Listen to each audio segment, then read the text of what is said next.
they are super recession resistant, because they provide the only affordable housing that's out there that is not government subsidized.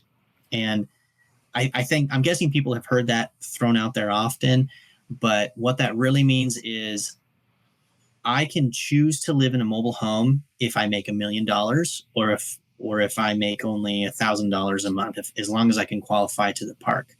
Whereas if I can't qualify for Section 8 housing if I make $1 million. So it actually opens up, affordable housing to a bigger population who otherwise might not be eligible because they make too much. Welcome to the Cashflow Fight Club podcast. In the Champions Corner edition, I'm Mike Deaton, and together with Lydia, my co-host in life, business, and this podcast, we're taking you into the training room, deep in the dojo, sharing the secrets of what it takes to forge a champion. We're digging deep into mindset mastery, high-performance habits, best-in-class behaviors, and bringing you the tips and techniques that maximize human potential, brought to you from some of the best in the business. So grab your buds and your seat. Hit subscribe and get ready to up your game. Let's do the show. Let's do it.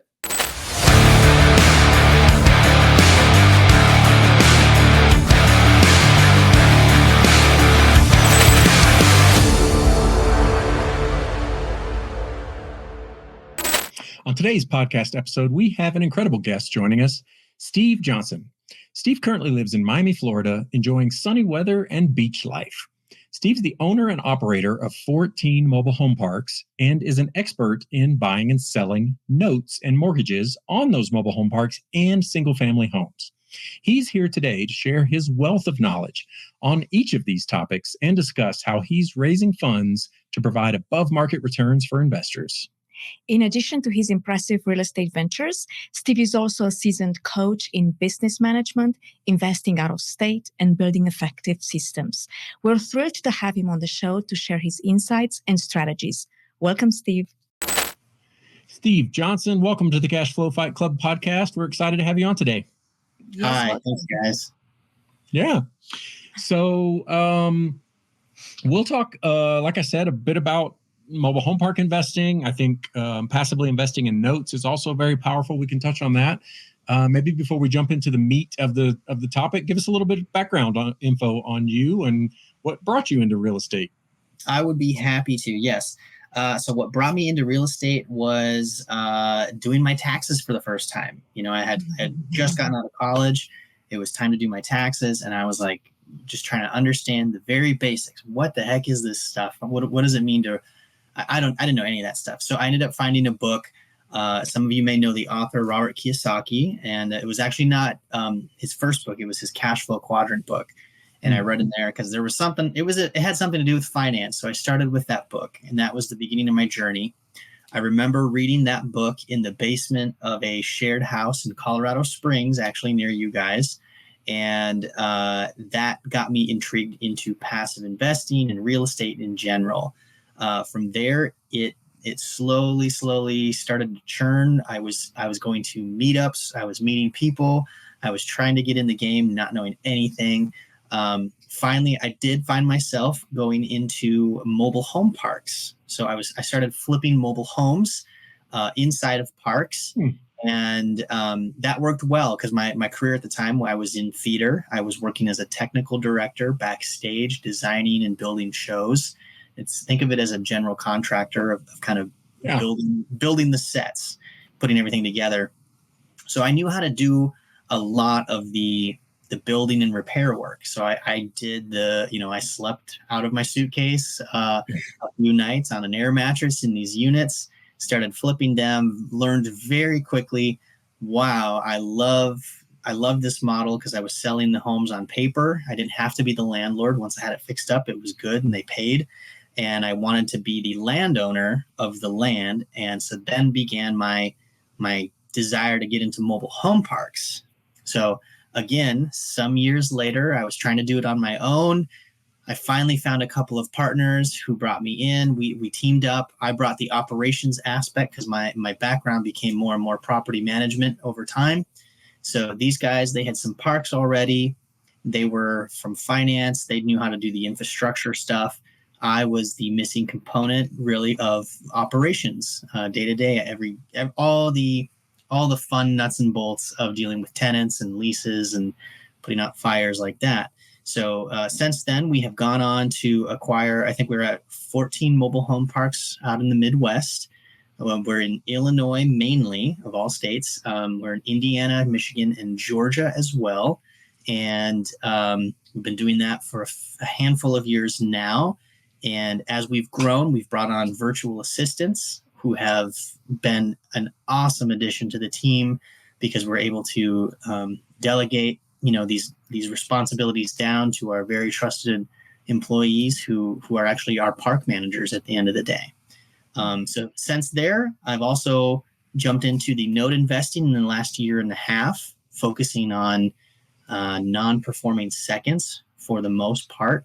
And I found that that's a much more passive way to be involved in real estate, it's a much slower game. There's much less day-to-day chaos, I would say, which is an attraction for me.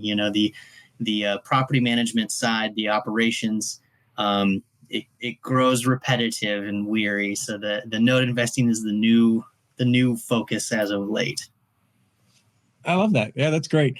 Rewinding a bit, when you were finding your spark to get into real estate, I'm assuming you had a job at that moment and you had a tax bill. And is that part of what spurred your interest to get into something that could offset that tax bill? Was it? Yeah. So I had gone to college to study theater. I wanted to be an actor first and quickly realized I enjoyed working backstage with my hands and building the shows. So I had moved to Colorado for a job at the Fine Arts Center there. And that's where I was working as a carpenter at that time. I had just started out there. Got it. Interesting. So go ahead. And how, out of all the asset classes, how did you come about wanting to invest in mobile home parks? I remember going online, and I was bouncing between two asset classes. One was the raw land out in the Southwest. And I know Seth Williams was putting out content out there. He had a lot of really valuable things about land investing. And then there was also another guy, John Fedro, who was doing his courses, and he was doing mobile homes. And I was interested in both because at the time they were within the price point that I could afford to get started. So it was kind of a toss-up as to which one I picked. I picked mobile homes, and that's the path I've been going down pretty much ever since. Yeah, nice. Let's kind of stay in this mobile home park lane for a little bit, and then we can talk about note investing after that. But for anybody that's interested in either actively participating or even just passively participating, what should you look for? Like, what are the top qualities that makes a mobile home park a good investment? If you follow what most of the park operators out there and the gurus out there say, it's being in a good metro. It is advantageous to have utilities that are operated by the city, and the city deals with billing the tenants, not you. If you can stay out of utilities, it is usually quite helpful, although it does have its perks, and sometimes it's very annoying dealing with the city because they're not incentivized to, chase down delinquent tenants. They pass that bill on to you.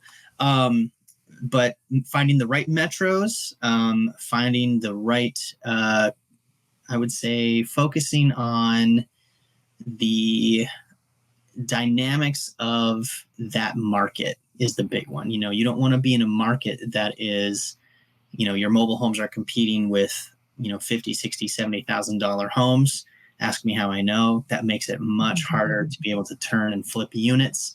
There's a very big difference between being down in South Florida with a mobile home park there, or in Phoenix, versus in central rural Illinois, where most of our parks are. It's a very different world, speaking. So if I could do it all over again, I would start in bigger metros.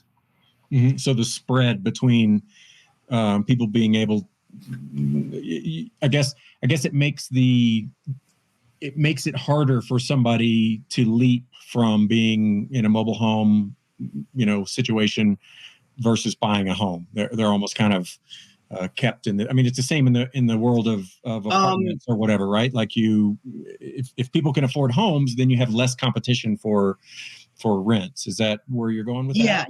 Yeah. If you've got a very expensive single family home market, that means that you're probably going to have a similarly more expensive, lower income mobile home market, which is what we provide. But in those rural markets, you can only command so much in lot rent. The one thing I have taken away from mobile home parks is that, a 2x4 piece of lumber is about the same price no matter where you are in the country, give or take. Same goes with, calling up an HVAC repair person. They're going to charge you $120 just to come out and diagnose. Well, if you're in South Florida and lot rents are $1,000, fine. If you're in, a really small rural town and lot rents are only $200, well, you've just lost half of your income for the month just to have someone come look at the HVAC and maybe not even fix anything. So that has definitely been a pain point I have learned in these smaller, more rural markets. Yeah, that makes sense, right? So your overhead and your expenses take on a greater percentage of your income if the base rents are a lot lower. Yes, exactly. All right, this might be an obvious question, but what kind of risks or red flags do you look for, or should investors kind of be wary of when they're interested in mobile home parks? I would say probably the biggest risk right now is the age of the park and what kind of infrastructure do you have underground. Also, anything further north. Most of our parks are in the north where we have freezing weather. And I tell you, I have a new respect for how brutal the winter climate is on property and real estate and underground pipes and just everything compared to down here in South Florida. Yeah, we get hurricanes, but you got to get hit pretty directly with that for that to really, really make your day bad. But up in the north, that consistent winter weather just grinds at these older homes. And then the reason I say watching the age of the park is a lot of these parks made in the 50s, 60s, 70s, they're coming to the end of their cycle of usable infrastructure. So if you had galvanized pipes put in underground, they're at their 50-year cycle, sometimes pushing older than that. And, do you go in and replumb the entire place? If so, that's a massive undertaking. Yeah. It's going to require a lot of CapEx. Yeah, it's very true. I mean, even in multifamily, right? You get older places and the wiring is not copper, or there are same thing pipes and infrastructure that can lead to costly repairs if you haven't baked that into the CapEx plan or something like that. Definitely. Yeah. From an investor standpoint, like what does a typical investment look like? Like if I were to come and say, hey, I want to invest in a mobile home park, what type of returns and cash flow do you typically see in investors that bring in some money to invest? That is a tricky question to answer because it really depends on the asset class. There's so many ways to structure how a partnership might work. But at a high level, I can tell you that we're typically we have in the past been tackling very heavy lift parks that you can get for 10 to 12 caps. And we want to get them down to an 8 cap or better. It takes a lot of sweat equity and a lot of work to turn those things around. It's like turning a cruise ship around. We also look for parks that are at least 70 lots and bigger in an area because we do so much of our work remotely. We want to make sure we have the right economy of scale to be able to hire labor to do the boots on the ground kind of work. I know some people, when I first started, I was looking at a 30 lot park just for myself. And in my opinion, in my experience now, that is such a small park that it's hard to find reliable, good, consistent labor that can follow your SOPs as you want them to as a more corporate entity. And that's just personally how we run our business. But otherwise, we're looking at a lot of the time as we've purchased these parks, because they're heavy turns, we've acquired seller financing. So the cash flow might not be amazing right now while we're turning things around. If you were to buy a really nice rock star, 4-star, 5-star park that's pretty much move-in ready, you could have really great appreciation.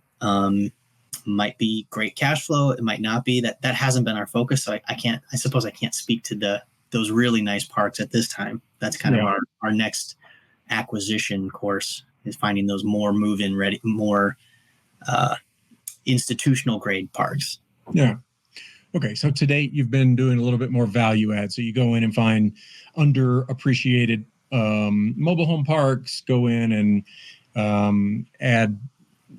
What does that look like? What kind of projects or sweat equity are you putting into it? Is it the roads and the spaces themselves in terms of landscaping, or what? Yeah, a lot of work visually will go into cleaning up the parks, getting cleanup of the old units tackled. Might be boarding up or even demoing some of the homes out of there. It's very seldom that we actually like to demo a home out, because we would rather spend money on a home that's already there rather than trying to replace it. Sometimes we have to go in and do road work on these parks, and that's a seasonal thing very often. We did have one park that on day 10 of ownership, this was on private septic, and the lift station failed on day 10. And there was, suddenly, there's a $60,000 bill coming right away. And that was a day 10. That was a big surprise, but it's been running fine ever since. On the non-visual side, operation side, I think the trickiest thing you have is when you have a heavy turn park, you typically have tenants who need to be retrained to your new policies, your new rules, procedures. And that might mean, teaching them, hey, rent is due on the 1st. You're supposed to pay it. Are you going to pay it? That happens a lot. A lot of the mom and pop operators were very lenient about when that money would come in. They were very afraid to take on evictions, because it is a pain in the butt to tackle an eviction. And so they would wait months and months before pushing for an eviction. And we've really streamlined that process and have changed our criteria of who gets to come into the parks and what that process looks like.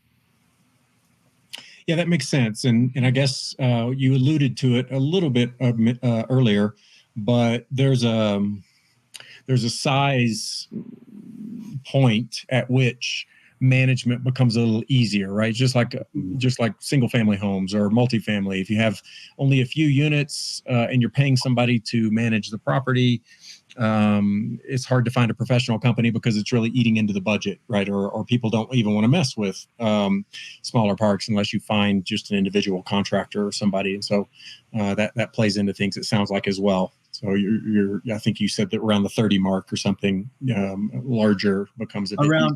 Around the 70 mark, actually. We want to see 70 lots within a given metro. It could be made up of maybe 2 or 3 parks.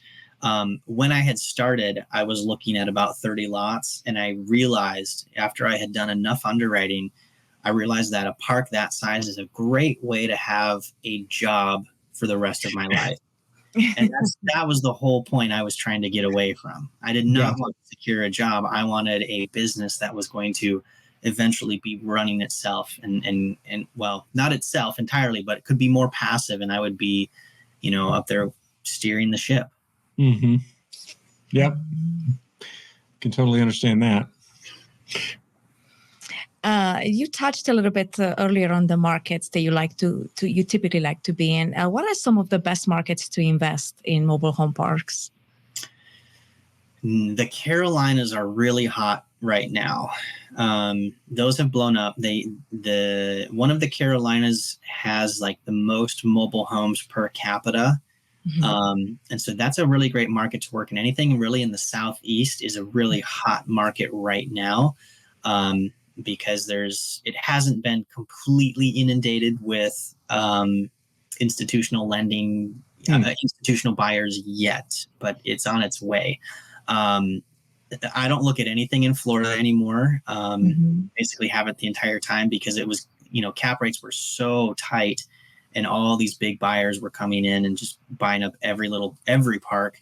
Same with the Southwest states, where if you can get in out there and you can provide snowbird housing, that's a really great market to be in out there, but prices are very competitive out there as well.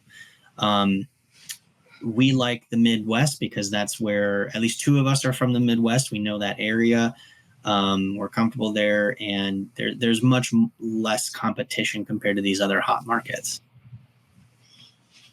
Yeah, that makes sense. Sounds a little similar to other asset classes where the amount of competition, you didn't specifically call it out, but I would imagine some level of the friendliness of a state or not to take action, right? Evictions or do things like that are typically what people look for as well. Yes, that is a big, there's not a lot of owner operators who choose to go to Illinois, where we have most of our portfolio. Not a lot of them go to California or New York. They like that Southeast corridor because that is much more landlord friendly for the most part. And staying on that subject, how do you see the market in 2024 and moving forward? Is buying a mobile home park still a very good investment? There's definitely been a shift in alignment with how the economy is looking and what interest rates are at. A lot of park owners, just like apartment owners, have bought up these parks because they were told they're such a cash cow. They got into it, and now rates have gone up. And a lot of these new buyers are newer to the space. They do not operate the same as an apartment building. They're similar, but they still have very different idiosyncrasies to them. And I think right now what I'm predicting is, in the next couple years, there's going to be kind of a turnover of these younger operators who just bit off more than they could chew. And the institutional investors are just kind of sitting there waiting for them to be desperate and sell at a discount so that they don't get dragged down too far. There's still a great investment regardless. They're appreciating a ton. They are super recession resistant because they provide the only affordable housing that's out there that is not government subsidized. And I'm guessing people have heard that thrown out there often, but what that really means is I can choose to live in a mobile home if I make $1 million or if I make only $1,000 a month, as long as I can qualify to the park. Whereas if I can't qualify for Section 8 housing if I make $1 million. So it actually opens up, affordable housing to a bigger population who otherwise might not be eligible because they make too much. Interesting. Sure. Yeah, I hadn't heard that. That's an interesting concept. Yeah. So let's say I'm a passive investor and I come to you and kind of walk me through what that looks like in terms of what would be a typical, minimum investment or maybe an average investment and kind of what does somebody expect? And I realize it depends deal to deal, but usually there's some kind of an average profile that gets pitched out to investors. What does that look like? Right. So we don't necessarily offer deals on the parks themselves once we've acquired, except because we have turnover in the homes themselves. If we bring in homes or if we rehab a home and we've sold it on payments, we need to get that money back. So we will actually sell off chunks of notes, either partials or a pool of notes on a few mobile homes within a single park at a time. Those typically would come in at about $25,000 is what would get you started. And you would start to make a passive investment return on that over, I think our term is typically 7 years on that. And that really allows us to keep turning over our mobile home units, bringing in used homes, fixing them up, putting in a good tenant who's going to make their monthly payment. And we're essentially hypothecating the stream of income through those notes to the passive investor. So it's a nice way that the passive investor gets into the game without being super exposed to the chaos and the day-to-day. If you want to be passive, it's a really great way to get in. Okay, interesting. So just maybe for people that don't understand, a note is like a promissory note or a mortgage, if you will, right? Somebody buys a mobile home and or a spot, so the land and the structure, and they finance that over 30 years like a house, or I'm not sure what the average term is. You are then offering an investor a way to come in and invest in that vehicle, invest in that mortgage, if you will, and you get cash sooner than if you would have just waited for that tenant to pay you month after month after month, that you can then apply into the business, and you pay an interest to the investor that comes in and invests up front. Is that exactly? Yes. And we actually manage that whole thing, that whole process for you, because the advantage to us is we're getting our money right away. And then because that home buyer, that borrower is in our park, we want to make sure that that home keeps getting paid for. So even if that borrower, defaults and we have to get them out, we're extra motivated to replace them, because we're relying on not only the household income, but also the lot rent income. So we actually have two streams of income from it, and we're essentially assigning one of those streams of income to a passive investor. Okay. Yeah. Fascinating. Yeah, that is it's a good way for people to get involved without, the exposure to the full park. What type of return do you typically offer? What's the profile look like for somebody that would invest in a note?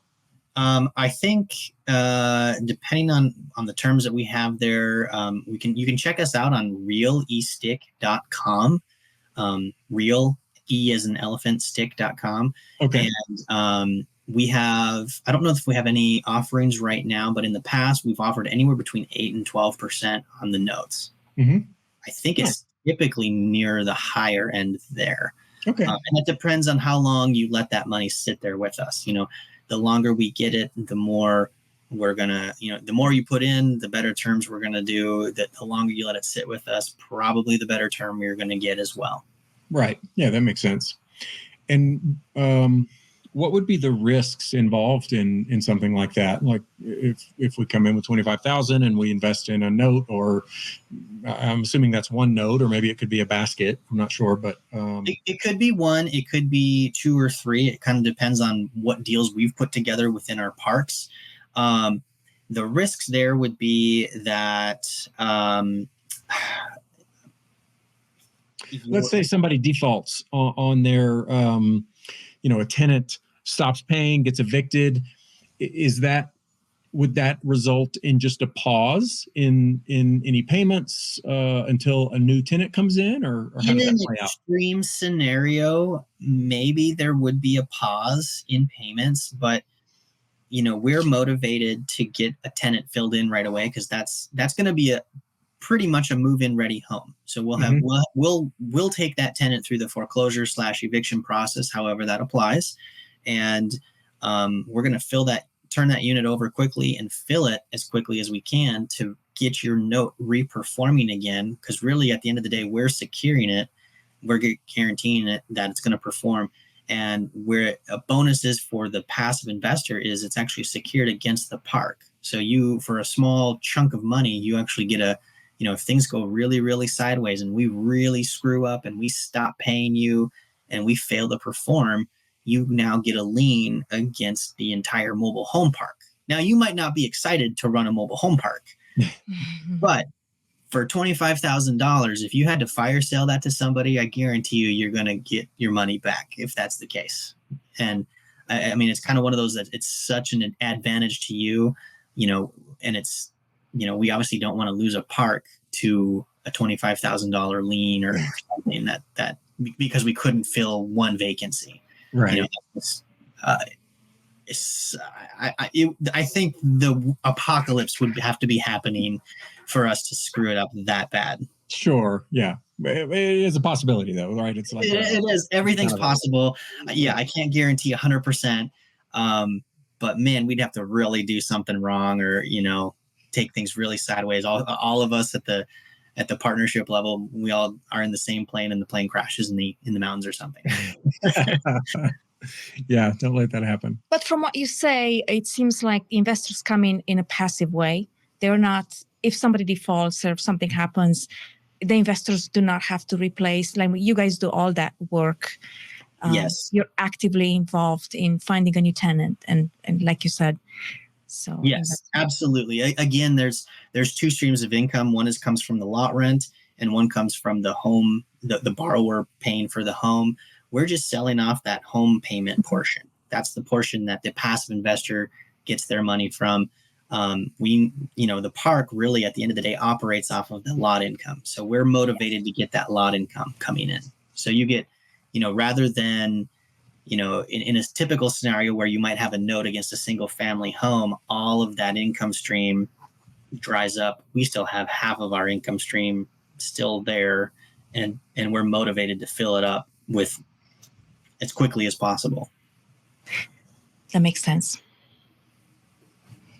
As an investor, I would really be concerned about that. What if I have to, if I have to be more involved in something that I don't know what to do, how to operate, or what actions to take? Right. And yeah, we retain control of all of that stuff because, at the end of the day, we're kind of like our own little town. We have all of the tenants go through screening. They all have to go through the same process. They all have to have their homes up to, our certain level of standard. If there's violations, they have to address that. If they get behind, we're going to put them into, file with an attorney very, very quickly. Illinois is a tenant-friendly state for the most part. And, we move pretty quick in most counties because it can take a long time. There might be a sympathetic judge and, that lot rent, those missed payments add up really quick and can hurt the bottom line. So we try to move really, really fast, get that person out and bring somebody else new in really quick. That's great. I have another question. Do you mind touching a little bit on the tax depreciation for this type of investments? Boy, that is not my wheelhouse. That's one of my other partners. Without getting into like CPA level discussions, but just fundamentally, are there tax benefits for investors like similar to a multifamily or single family? Yes. Do depreciable benefits get passed along? With our partners who are in the actual park, yes. On the mobile home notes, generally no. That's going to be a straight up, just debt and interest kind of. Just an investment vehicle. Just an investment vehicle, yeah. Okay. Which is, but as for the partners and the money that's borrowed for the acquisition of the parks at the very beginning, those guys, yes, we have tax depreciation that is an advantage to us there, and that can include basically everything that you put on the ground that is permanent. So the sign, that says "Welcome to Steve's Mobile Home Park," that can be, it's a $15,000 big fancy looking sign with lights and everything. That can be a depreciable asset. Same goes with storage sheds. The same goes with not necessarily the homes, because that can be a different thing, but a lot of the improvements to the lot itself. If you're doing upgrades on the electrical, the plumbing, that stuff can fall within there along the, I don't know what the years are. I don't know that level. Yeah. But that can all be there as well. Okay. Yeah. Interesting. That's good to know.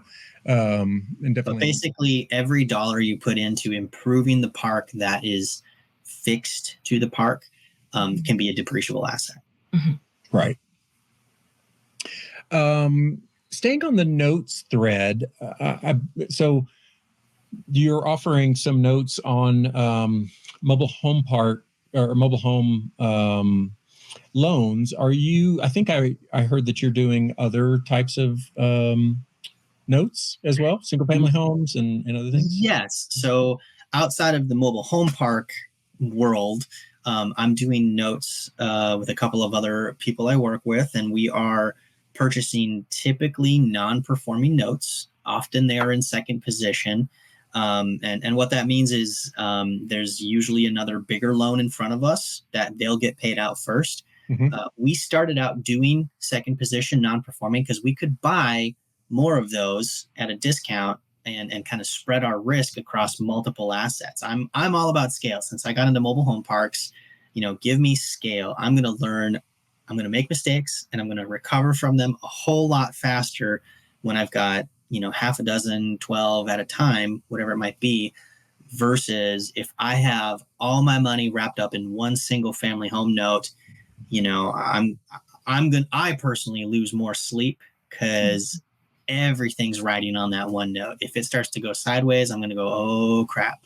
I don't like how this is looking. It scares me, and I'm going to lose sleep over that.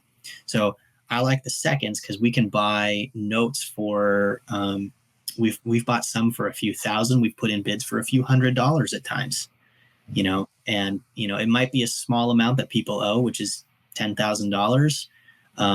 We had a payout recently that's coming later this month that is going to be I think it's a four times return multiple on our investment within 12 months, because that one was just worked out really well in our favor.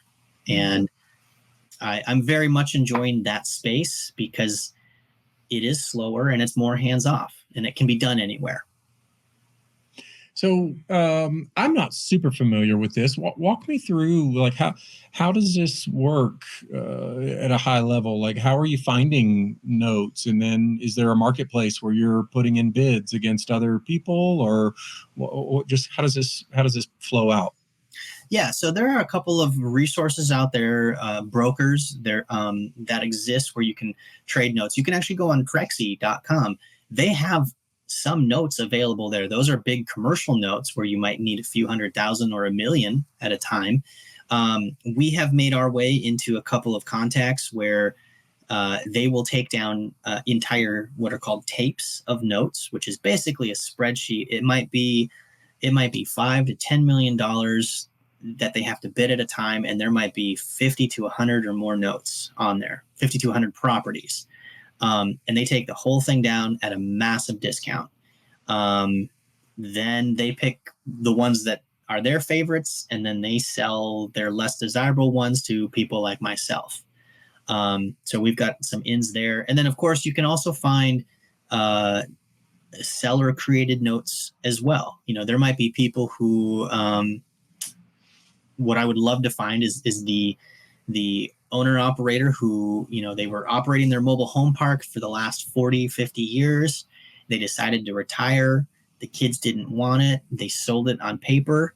And then I want to go reach out to that paper holder and say, hey, you're still owed another $500,000. I'll give you $400 today, and then I'll collect my $500, but you get cash today rather than waiting 10 more years. How does that sound? And that's kind of where I would negotiate with a mom and pop kind of note seller. Okay. And is that, that was going to be my next question, is what the ledger looks like on this, but it sounds like that's one scenario where somebody's getting, net present value or cash today, and you're taking on the risk and the future payments and a slower outlay. But is there, you mentioned, I think, distressed, taking second position on notes. Is that like, what does that mean? Well, I know what it means, that okay. you're farther down the collection process in the event, that payouts happen. But I'm trying to understand, like, who are you paying to take on that second position in the note, and what's the benefit to them? So those are going to be legitimate bank created notes as well, or seller created. A lot of the ones that we do are HELOCs. So PNC Bank, let's go back to 2008 and forward. They would sell a home for $200,000 on today's June 4th. They would sell it on June 4th. They would also give you that same day a second position lien of, a HELOC of, say, $50,000. So there's the first position for $200, There's the second position for 50. Over time, maybe the person forgot about the $50,000 loan, or they just ignored it, or they thought it went away. I don't try to figure out what that thinking is, but the bank doesn't care about a $50,000 loan. That's too small for them to care about. So we can come in and buy those smaller notes. It's not, to a bank, it is not worth it to them to foreclose and go through that whole process. They don't want the property at the end of the day anyways. And they especially don't want to go through it for only $50,000. Whereas I'm willing to put in that sweat equity on paper and make that happen and chase that. Okay. And so the I guess the upside, if you will, on it is, in the event that a default happens, you get the right for the lien and the asset? Yes. Okay. That can happen, provided there's enough equity in the property. We had one deal recently where we were in second position. We pushed for foreclosure, and it led all the way up to the sheriff's auction. And because we started foreclosure, we set the starting price, the starting bid. It was $58,000 is all it was. It got bid up to, I want to say, $160,000. All that extra money, I don't get to see it. All that extra money goes towards paying off the first position lien and taking care of that. And then if there's anything else left over, the borrower might get a little bit of money from that. And then we got all of our money as well. Okay. Interesting. And what's really interesting about that one is that particular deal, it had an HOA lien against it of about $48,000. And I know, right? That's a huge HOA lien. That's multiple years of not paying something. And because that was in third position behind us, it got wiped out. It got, the HOA lost all that money, which was a huge advantage to the auction buyer. Now they got in not having to worry about HOA fees in the past. Just going forward, they'll have to fix up whatever they have and go forward and pay it going into the future now. Right. But a clean slate. Yeah. Yep. Right on. That's a whole fascinating, I think, world that we've not really, we're familiar with note investing, but not in terms of taking, second and third positions and fractional buying or things like that. That's it sounds like a very interesting topic to explore a little more deeply. Yeah, there's a lot of other things you can do with the notes. You can sell partials, you can hypothecate, you can do wraps and subject twos. It just, I was at an expo this weekend, and it was opening up so many more options that I'm not even aware of. It's really being the bank, and that's what I love about it. We're doing what the bank does, which is we're controlling the property without owning the property. And I'm cool with that. Well, yeah. There's powerful money to be made, and that's why banks are some of the wealthiest institutions worldwide.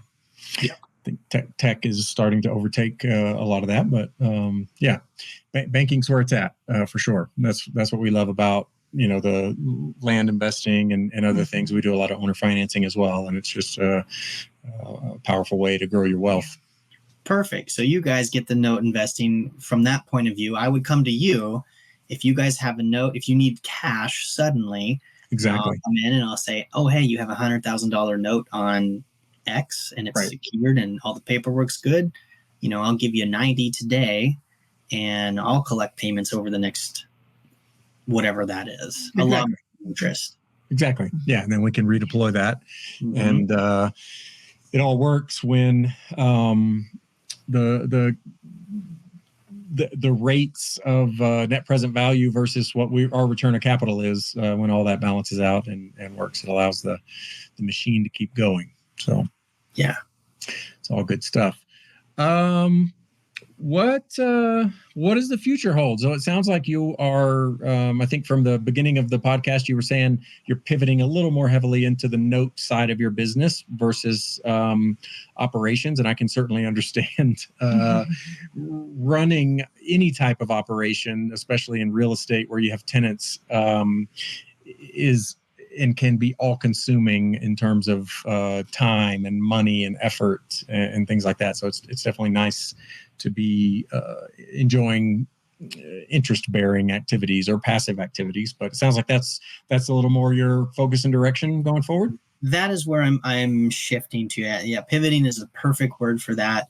The operations side, mobile home parks, we've been growing that business, and it's our goal was to put ourselves out of a job, and we're slowly getting there to where our team is handling more and more of what we do. I haven't really talked about it yet. I love having VAs because they are so good at what they do and they want to do it. We have a VA who she handles 95% of our eviction cases. I only have to answer an email if it's a really weird, unique eviction question at this point. That is such a shift from when I started and I was handling it and didn't know what the heck I was doing. We have another VA. His job is just paying bills and capturing invoices and putting them in the system. And he does great. Without VAs, we wouldn't be able to have grown and be as efficient as we are right now. The note investing, I see that as another business to grow with that kind of a corporate structure to it, moving forward with less chaos day to day, which I'm totally cool with. Yeah, I grew up in the world of operations, and the mantra was eliminate, automate, and delegate in that order, right? If you can eliminate something, then go ahead and streamline your processes. If you can automate it for virtually no cost, then go that route. But given those two things, then go delegate. And virtual assistants are a powerful tool to utilize for any business owner, small business owner, or even a solopreneur. Yes, definitely.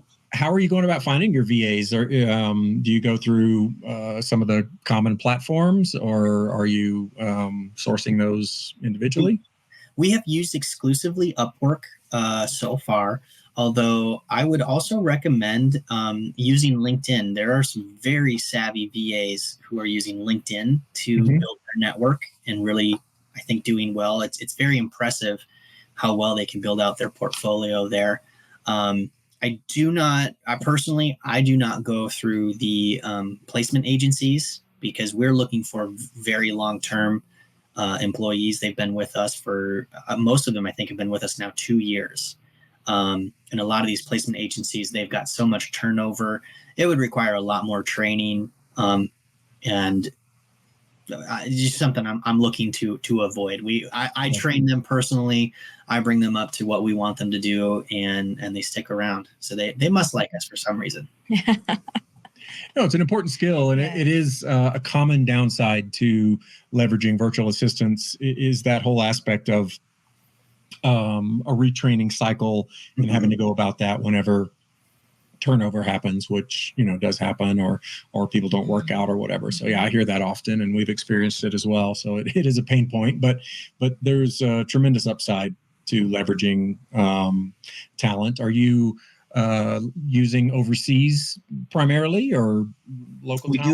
We do primarily overseas for that. Some of our bookkeeping is still done here in the U.S. just because they're going to be more familiar with the specific legalities and IRS codes and everything. But operations wise, a lot of that is overseas. Yeah. That makes sense. Yes. I have a quick question. I don't know how quick of an answer it would be, but how was your journey into finding the right partners?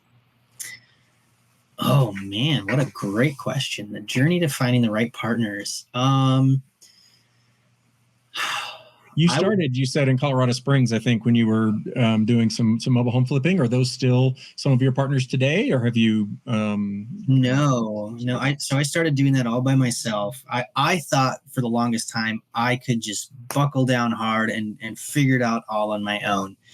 I am definitely against that idea now because commercial real estate, there's so many moving parts. There's so much that's needed. I need to have partners because I'm not smart enough. I don't know enough. I got very fortunate. I started a conversation with one of the partners. I used to run a meetup in Champaign, Illinois, actually. And I ran that for, I think, 2.5 years.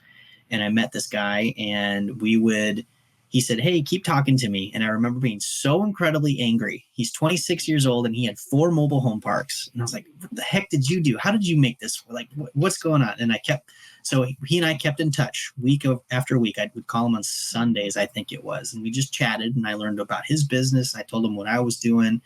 And eventually he introduced me to his partner. And it started out as I was going to come in and be kind of a property management consultant. And it just kind of developed into more of a partnership. And I think that's because I spent the time building up a meaningful relationship rather than just jumping into, hey, here's how we're going to do this. And I'm so grateful how we work as a team. We've had some ups and downs, and we get a little at each other's throats, but overall we get along really well. We know how to, they know how to walk me off the ledge just as much as I know how to slow them down when they're going too fast. Mm-hmm. So it's a very good balance. I'm very fortunate. Yes, that's we all know that, good partners can really make it or break it. Like, we really had in our journey, we had some not such good partnerships in the past, and we really felt it, when yeah. And especially in commercial real estate, it's really a team sport. It's harder to do it on your own, and you need people. And many times you don't know people ahead of time unless you walk some, a certain amount of the road with them, and you do a deal together, and you see how they react, and you see how they interact with you and with others. So respond to crisis. Exactly. So it's a fascinating topic for me. Responding to crisis is a huge one. We had a legal issue put up in front of us from a city trying to chase us for one of the parks. And I remember thinking, oh, this is it. This is the beginning of bankruptcy. Here we go. All right, I'm ruined. And 11 months later, it was resolved. We had to pay our lawyer. I think the city ended up paying their lawyer a whole lot more money than we did at the end of the day. Mm-hmm. We ended up with a better park and a better product, and we learned a ton. And I personally learned how to be better with that crisis, that type of a crisis. And it's much less intimidating than it used to be now, and it's really going through the trenches with those people for the long run. Yeah, when times are good and things are just cruising along, everything's great. But it's in those moments that you really learn people's character, how they do they lean into problems, or do they run away or close down? And unfortunately, it's very difficult to simulate those things before you go through it. And so and you can't hypothecate on it. You can't sit there and I can't tell you how I really do it, because you're not going to know until you watch me go through it and you see how I respond. I'm generally probably the more negative one on the team, and is like I'm the one that goes, oh no, what are we going to do? Sky's falling. Yeah, that's the role I take on usually. That's great. Yeah, well, you get to know yourself in those moments as well. So it's all part of the journey. You do. And I've learned how to play the bureaucracy game a whole lot better than I used to. I've learned a lot, and I've grown a lot through it as well, having those specific partners. Well, Steve, for anybody that wants to reach out and hear a little bit more about mobile home parks or note investing or anything real estate, or just get to know you, what's the best way to get in touch with you? I would say you're going to find me active on LinkedIn, and that would be linkedin.com/connect with Steve Johnson. I'm posting there daily about what I'm doing, typically in the note space right now. And you can find me there and message me. And I love to set up calls and share what I've learned with others. It's great. I love the area that you're playing in. I think it is truly alternative type investing that's just not so mainstream, but can be certainly powerful. So I encourage anybody that's curious and wants good ways to earn passive income, or even start on the active side, to reach out to Steve and kind of pick up the conversation. But we certainly appreciate you coming on, sharing your wisdom and some of your journey, and wish you all the best here in the rest of 24 and whatever holds in the future. Yes. And thank you so much for having me on. I look forward to learning more about what you guys are doing, and meeting some of the folks that you serve as well. So thank you again. Yeah, you bet. All right. Until next time, take care. Thank you, Bye. Steve. For those of you joining us today, we hope you enjoyed this time in the Champions Corner as much as we did. Got some awesome takeaways, and most importantly, will take action to continue living your best life and maximizing your potential. Mindset is such an important aspect of life, and when coupled with action, delivers undeniably powerful results.